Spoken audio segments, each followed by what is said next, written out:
New Jersey PAC rules are anticipated to go into effect in January. They're going to pass those. We were hopeful that they would not, but it'll be the last parting shot of Governor Murphy's administration to put these rules into play. We're going to have to look at our building heights because right now they are tied to base flood elevation.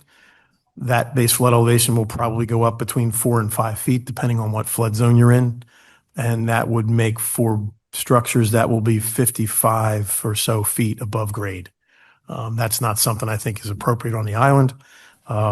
So there's going to be some limitations there that I think we should look at. Building height, lot coverages, things of that nature that are going to be affected by these rules. We're going to have to change our local regulations on that. Can you repeat how high you just said? So what happens now is our rules are set that you measure your building height, not from the ground. You measure it from the base flood elevation. So right now, in most areas, it's 10 plus 2, so it's 12. So you start measuring from elevation 12, you have 35 feet to build your house in. The box just moved up. After Sandy, you had to move everything up, so we elevated. Most towns did the same thing. You took that building envelope and you moved it up to start at the base flood elevation. If we allow that to happen now, these homes are going to be 4 to 5 feet taller. And it's one, the lots here are not large enough to allow stair access outside to get in these homes. Two, they're going to be another 5 feet in the air, which is extremely high. One of the things you talk to also is the fire department. How do we get access to these higher structures with our ladders, with our truck ladders? Tiller, I think they call it.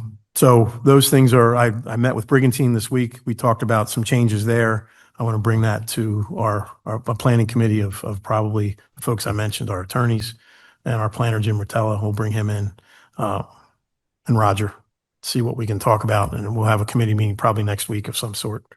It's also going to be costly, very costly, right? For people to build the homes. This is going to increase home costs dramatically. Not only for folks building, single family homes, and I raised this issue at the league last year and at Builders Conference last year as well to the DEP, and it's going to cost affordable housing prices are going to go through the roof. And does this also apply to somebody that's remodeling and the improvement is more than 50 or 60%? They would have to elevate. Okay. Yep. That could be a kitchen. Well, depending on your house.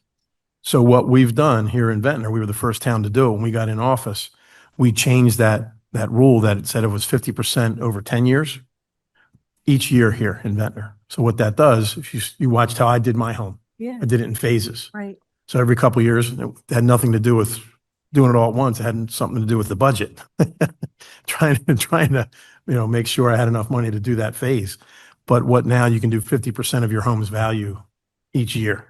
So what's happening is people are able to do that. And also you can get it appraised. It's based on the appraised value of your home.